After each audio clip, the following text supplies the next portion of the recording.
Good evening, everyone. I'm Deputy Dave Teams, Public Information Officer for Leon County Sheriff's Office, and welcome to our first Talk with Walt. Here with me is obviously the Sheriff of Leon County, Walt McGill. Walt! We have to have a Walt here, so thankfully we have one. Got that covered. Good to have you, Sheriff. My pleasure. Obviously, and our Director of Community and Media Relations, Sean DeKnight. Absolutely. And so again, as you mentioned, Dave, this is our first Talk with Walt. And so this will be a 30-minute session, Facebook Live. So tell your friends to tune in. If you're tuning in, watching us already, we want to get as much of our community in on this conversation as possible. And so this is meant to be an interactive session. We want you to chime in with any questions that you may have. Dave and I have prepared some questions just in case you just want to listen. But we'd love to hear from our Yeah, we want to hear from you guys. So if you got some questions out there, concerns about law enforcement, come on, get in the conversation. Absolutely. So we'll go ahead and jump in and get started. Let's start talking about a recent article last Sunday in the newspaper. You had an op-ed in there talking about a meth issue in our community. Yes. And so let's talk about the illegal drug activity that is happening right now and what citizens should know. Well, Shauna, you know, and Dave, you know that one of the major problems we've got for the last several years, we've had a crime problem. Mm-hmm. And fortunately for us, we've got that crime problem going in the right direction. It's going down. Mm-hmm. But when I talk to the deputies and our staff working narcotics, they tell me that the meth problem is significant. So significant that if we don't get a handle on that problem, we're still going to have significant issue with home burglaries, with auto thefts, and obviously with the kind of street crime that occurs when you're talking about drugs. Right. So we're focused very much so on it. But the big important thing about this is getting citizens to understand the role that citizens play in helping us with this problem. And much of that is education. We're focused on trying to make sure that the kids in our community understand that meth, if you get on meth, it's not like marijuana, mm-hmm. It's not like some of the other drugs. It is extremely addictive. Right. And it has outcomes that are unlike any drug I've actually ever seen. Use starts your age mm-hmm. Very rapidly. Dental problems mm-hmm. occur. I've seen pictures of folks who use meth and their teeth are rotten. So it's a horrific drug, and it sends people deeper into drug addiction, right? Which concerns us greatly. And talking about the meth addiction issue in our community, there are some other factors that come into play because of that and other crimes that come into play. Yeah, absolutely. As I said before, people who have those addictions then try to basically find ways to finance that addiction. Mm-hmm. And they break into homes, they break into cars, and that's why we do the 9 o'clock lock 9 p.m. routine. Because we know that there are people out there trying to break into homes to support that habit. And so we've got to get the message out to the community. We also want to educate. We've got to get our partners involved from the school perspective and from the mental health perspective on this. And the health, and this is something, Dave, I've talked about quite a bit, is the health portion of this is extremely important. This isn't really, from my perspective, yes, law enforcement, we're at the front of the tip of the spear, you might say, but this is also a community health issue mm-hmm. and an education issue for our youth. Absolutely. And also, recently the deputies were trained and have now been issued Narcan as well to help with this. Well, yeah, I'm glad you mentioned that. Narcan, in circumstances where we run into people who are on opioids, who have some addiction, we can, with the Narcan that we've issued to the deputies, if they're having an episode, they've utilized an opioid, we can actually administer Narcan to the person. Also, we carry it in the event our deputies themselves become engaged with somebody that's got a needle or something, or circumstance where we get exposed to it, and we can administer that to ourselves. Important tool. Very important, mm-hmm. Absolutely. One of the other hot topics over the last week or so has been the crime rate in Leon County, and how over the last 6 months it's been down 8%. What do you attribute that to? Well, there are a number of things that we've done. One, obviously, is the partnership we have with our other partners in law enforcement, TPD, working with the Florida Department of Law Enforcement, with the Highway Patrol. We have something called Deputies Without Borders, which means that Wakulla County, Jefferson County, Gaston County, all of us are working together and we understand that crime has no borders. Right. And people move from community to community across Gaston and Leon County. So that's been a huge help for us in terms of are sharing information about who the players are, and then going after those players to make sure we get them off the streets. But equally important to that is that whole see something, say something mantra that we've tried to spread throughout the community. We know that our citizens are seeing things out in the community, and if they're reporting that to us, that's going to help us drive the crime rate down. The 9 o'clock, lock your cars, lock your home, that message that goes out. If we're going to be successful driving the crime rate down in Leon County, it's got to be all of us working together. It can't simply be law enforcement. It's going to take our schools. It's going to take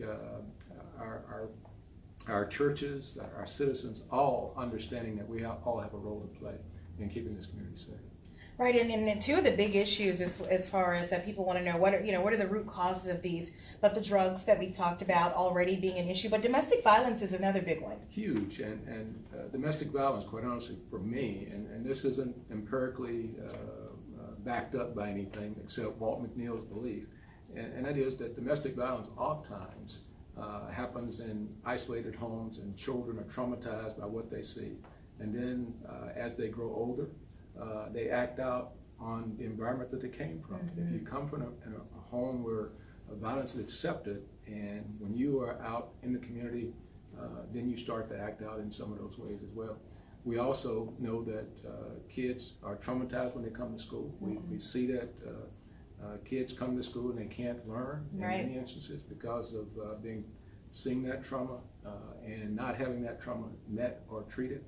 And that's why we're working with our schools, and we ask our deputies when we respond to domestic violence situation to go ahead and identify the youth that's in that home and share that information not only with us in law enforcement, but share that with our Leon County school system so that the teachers and the social workers at the school can start to have that dialogue and to have some interventions with those families. Very important. And speaking about what we talked about before with how the illegal narcotics are driving the crime rate, our Spider unit and our narcotics unit has been making some great strides here recently too. Yeah, I mean, I tell you, I am so excited about what our deputies are doing on the streets. Our Spider unit is a specialized unit that, as you know, can one day it'll be in uniform, the next day it'll be undercover, specifically targeting and looking for persons who are out that we know are involved in criminal activity. And one of the ways that we have to keep driving crime down is, I know our citizens often want to see our deputies riding around in the green and white cars, and that's important.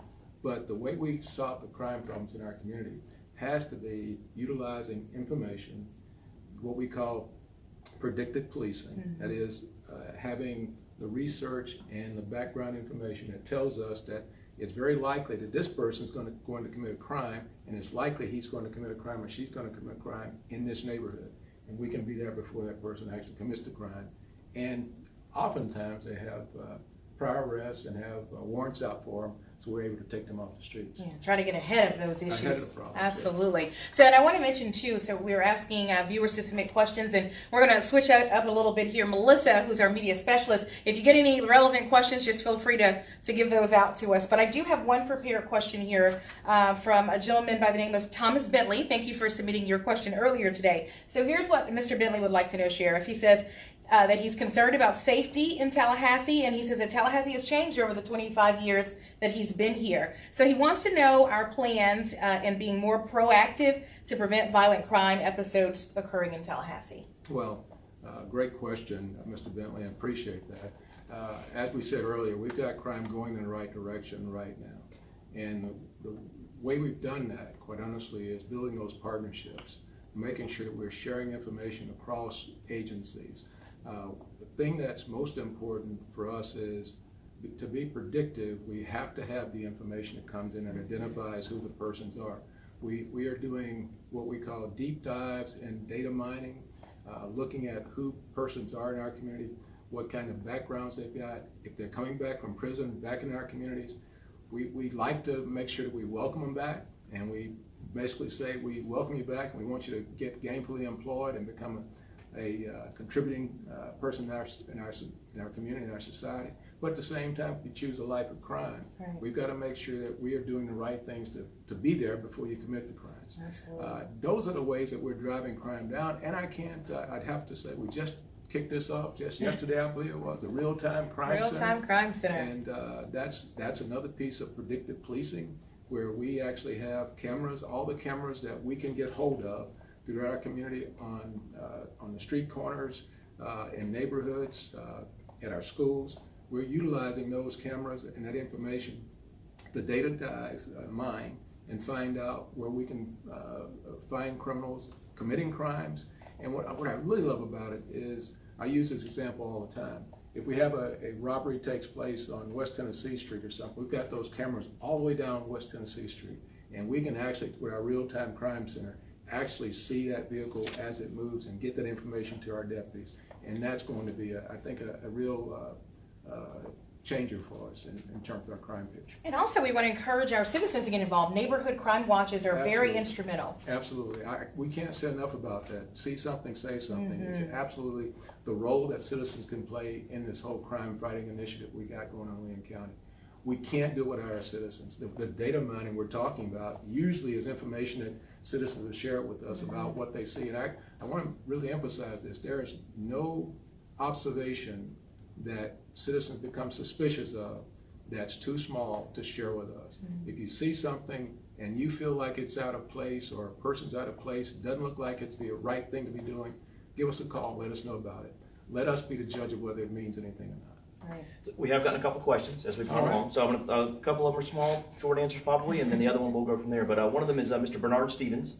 Would like to know, when will Leon County receive escorts for funerals from the Sheriff's Department? So a while back we used to do those. Yeah, we did, and quite honestly, as the taxpayers of our community, it's something that we stopped, in large part because it opens up the county to a great deal of liability. In the event, and I hope he understands that when you've got vehicles out there and they're running red lights, and even though law enforcement there with them, any accident occurs becomes a liability for the sheriff's office. And quite honestly, that's pretty much what state law has said. Now, what we've asked and we continue to support is for those funeral homes and others to go through the process to get their people trained and understand exactly how to effectively get the funeral procession moved from one place to the other. Absolutely. Okay, here's another question from Connie Russell. So she says, DUI enforcement is an important issue to me. What is LCSO doing or planning to do to reduce DUI-related crashes? Well, it's important to us too. I want you to know it's very important to us. And we have a traffic unit that has the sole responsibility of going out there trying to find persons who are driving impaired, not only intoxicated, but texting and driving and other violations. I mean, and the great thing for us about traffic enforcement is, and I use this example all the time, the most notorious criminal in the state of Florida, Ted Bundy, was captured on something as simple as a license plate through a traffic stop. So traffic stop and traffic enforcement is extremely important in our arsenal of crime prevention in our community. Absolutely. Another one that came in is Tamala McMillan. And I hope I said that right, Tamala. If not, I'm sure you'll let me know. What is going on with all these missing people? Is human trafficking something we need to be aware of here in Tallahassee and surrounding counties? I'm not sure which missing people she was talking about. Perhaps the recent serial killer that we on the news. I think maybe that's what she's referring to. But human trafficking, and I'll get back to that part of it, but human trafficking is a problem that we've focused on, and we've had a number of initiatives, partnerships across Leon County with all of our partners, trying to shine a light on that particular problem and to make sure that people understand it's very serious, and that we are doing everything we can, particularly given the fact that we have migrant population here close by with Gaston County and Jefferson County. So it's an education component. We're working not only with law enforcement, with our hospitality industry here as well. And I can tell you, in the conversations I've had with them, they're training their staffs at hotels and at restaurants what to look for, and we're doing the same thing, training people what to look for. If something, again, I can't emphasize enough, if you see something that looks a little odd, see something, say something.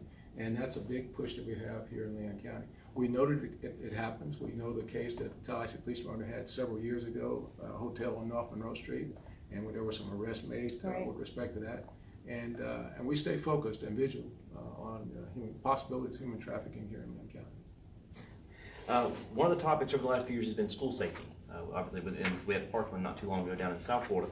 How is Leon County, the Sheriff's Office, working with Leon County schools to make it safer? We are, I think, doing a tremendously good job given the scant resources that we have. We went through the whole process of when, after the Stoneman shooting took place, the legislature put some things in place that mandated that we put school resource deputies in every school, and obviously we didn't get any additional monies to do that. And I think we did a pretty good job this past school year, and as we get ready for the next school year coming up, I think we, in partnership with the Tallahassee Police Department, they've got off-duty police officers who are assigned to the schools as we do, and some of the other law enforcement partners. But I think the thing that we've got to do is leverage the technology, and that's why our real-time crime center is so important. And we've got to continue to dialogue and educate our students about what to look for in schools, and our parents, talking with our students when they come to school.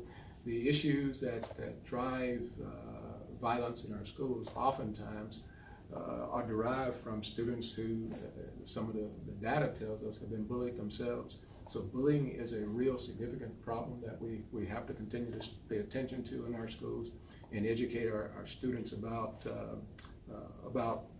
how to deal with those situations.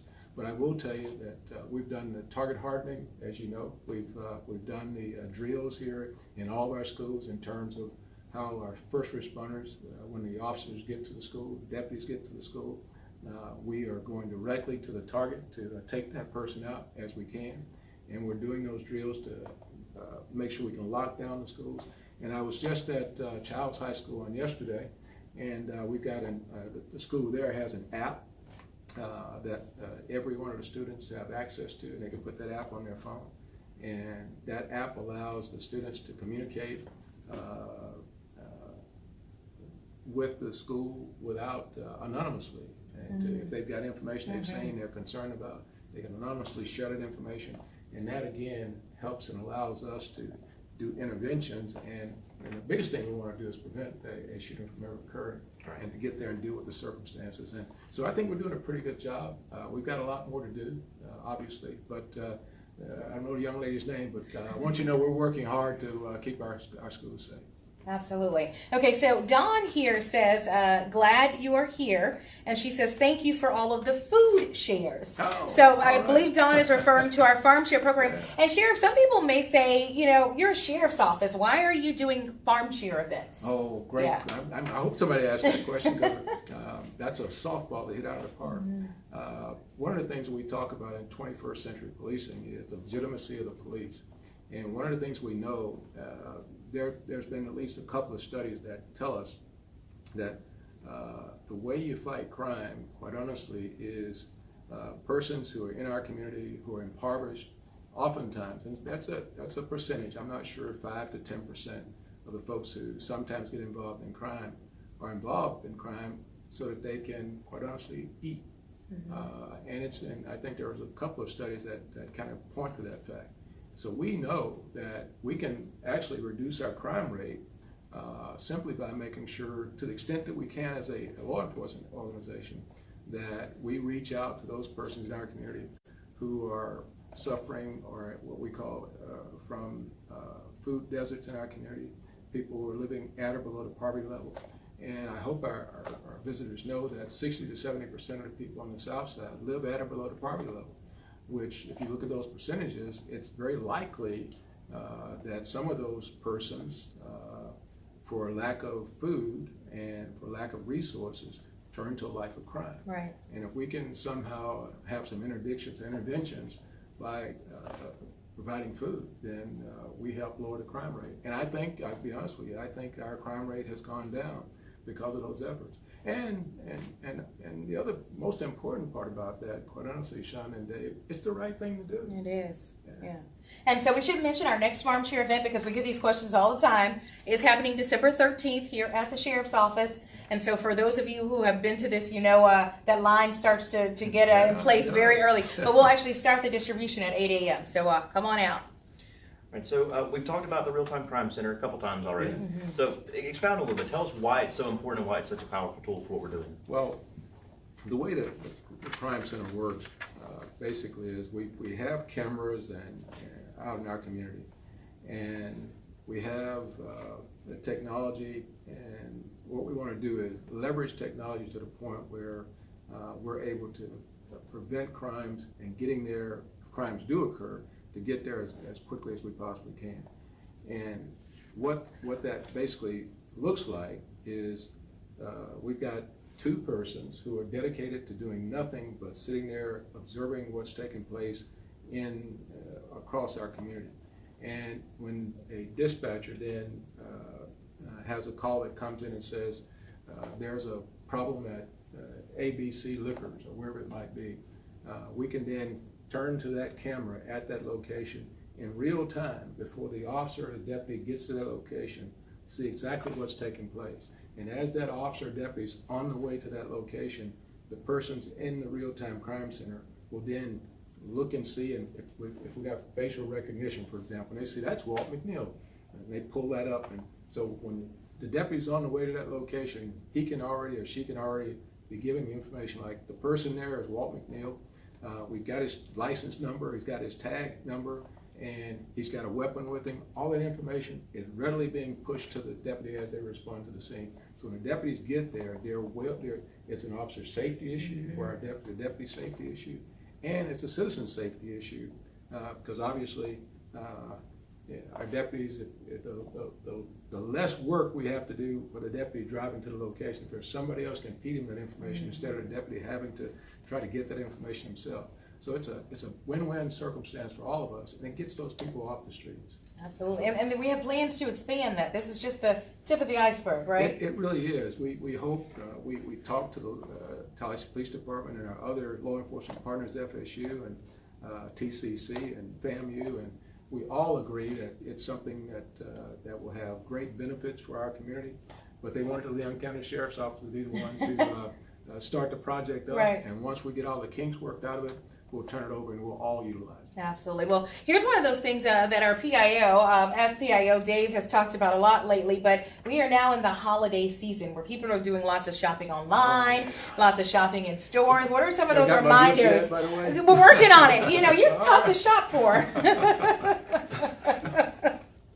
No, I haven't gotten it. No, I'll be honest, I haven't. No. But what are some of those reminders we want to tell people as they are out and about making those purchases? Well, first and foremost, if you can, I know it's difficult, many of us are working, but if you can do your shopping during the daylight hours, and then as you're driving your vehicle and you're parking in the mall parking lot or shopping center parking lots, be aware of your surroundings.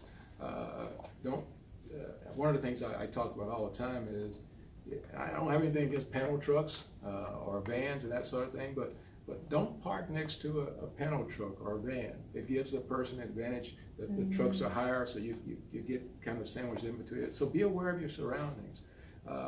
When you're getting out, one of the things I'm always concerned about myself is, am I carrying cash? And sometimes I talk to my wife about this. Ladies like to carry their purses, and they've got several bags in their hands, and they're overloaded, and they get to the car, and now, I got to put my purse down, the bags down, and try to get in. Plan ahead when you're walking in the parking lot. The most important thing is just be aware of your surroundings. This is really important to me in terms of just understanding that there are people, I know it's Christmas season, and we all believe that everybody's, in this Christmas spirit of giving. Right. But there are a lot of people out there in the spirit of taking, and we have to be aware of that, and just be aware that there are some bad folks out, bad players out there, and they're looking for the opportunity to take advantage of us. They absolutely are. So I'll go back to schools again for a minute. What we have coming up is the kids are going to be out of school for a couple of weeks when Christmas comes around. What should parents keep in mind when it comes to their kids being at home and not being at school? Man, I tell you, I'm glad my kids are all 35 and not having to deal with this. But I think first and foremost, I've got grandkids, and I've had this conversation with them. Talk about social media. Have a discussion about the good aspects of social media and what are some of the problems with social media. One of the things I talked to my daughter, who's 27, I talked to her about when you're posting out there, putting your personal information out there, be aware that that information, people will try to take advantage of it. So when you send things, when you're using social media, one of the most important things I think about social media is that, and you really need to tell your kids, and I know they're small kids, but what you put on social media, quite honestly, stays there It forever. does. It does. And one foolish reply to something could be something that your employer 20 years later asked you about because you posted it there. But I think just having an awareness, the parents having an awareness and having a conversation with their kids because they know they're going to be there by themselves. And I'm not sure how the passwords work and all that stuff. I'm not like you guys on social media. But have passwords that for the kids to get in and out of the and be aware of the apps that they put on their devices and see where they're going. I mean, have some conversations and sit down with them from time to time and talk about the sites they're going to, what sites they should visit, what sites they shouldn't. All right. Be the nosy parent. Be that nosy parent. It's good. Absolutely. Okay. So there's a little chatter on our social media here regarding the Real-Time Crime Center. So I want to go back to that because Bobby Abbott says that it's illegal monitoring of citizens. Illegal monitoring. Right. Can we clear that up? No, everything that we are doing is in the public domain. I mean, there's nothing that that we have access to that citizens don't have access to. Right. It's the same camera that you walk into a Walmart or to a 7-Eleven. It's the same camera there that, and in fact, usually we get the information from those cameras. The only time we get it is after the fact. Right. We go back and we ask them, can we get your information? They give us the camera and we then try to solve the crime. So this puts us on the front end of it as opposed to the back end. Absolutely. And so hopefully this is an asset where this is for your protection. It absolutely is. And I have to say there are something on the magnitude, I think, of about 30 of these programs across the country. We aren't unfortunately, we aren't the first to do it. Right. And it's been tried and weighed in public opinion. And I think the courts have decided this is not an infringement on privacy. Okay. Well, believe it or not, we just have just a few minutes here. So let's Going wrap up on quickly, it. Is. How many minutes do we have left here, Melissa? 2. 2 minutes. Okay, so let's talk about this weekend. You know, we've been talking about getting out in the community and doing some fun things. Yeah, we got a Christmas parade coming up tomorrow, right? Well, we got to watch this weather forecast because it's not in our favor right now. But we're hoping, right? We're hopeful. Snow. That would be a good combination. Not so much wishful thinking, but we want folks to come out and hopefully if it goes off, Yeah, we've got our Bearcat will be in the parade. I'll be out there. Will you be out there? I will be. I'll be out there. Yes. You coming? You know I'll be there. All right. I will. We're We gonna hope drag you are Melissa. there as well. So Absolutely. citizens, come on out. Tallahassee has for many years celebrated this Winter Festival, and we'd love to have you all out there with us. This is one of the trademark, or what do you call it, earmark, or one of the prime events that happens in Tallahassee. Much like springtime in Tallahassee, the Christmas parade is one of the best things you can do. So come out there and join us. Let's have some good time. And next Saturday, we're actually doing we did one, I think last year before, our community shredded event here at the Sheriff's Office. We're hosting that.